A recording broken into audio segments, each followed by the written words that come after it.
Wait चला गया। ओ मेरी बेटी। उसने मुझे बचा लिया।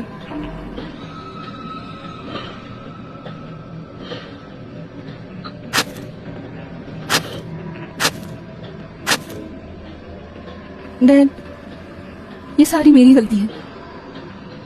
दुकान। वेट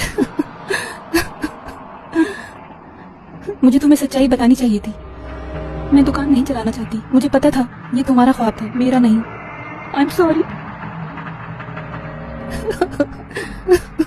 मैं बुरी बेटी हूँ।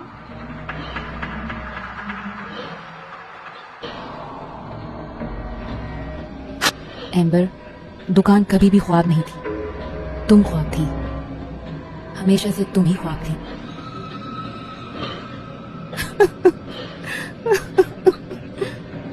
मुझे उससे मोहब्बत थी डैड।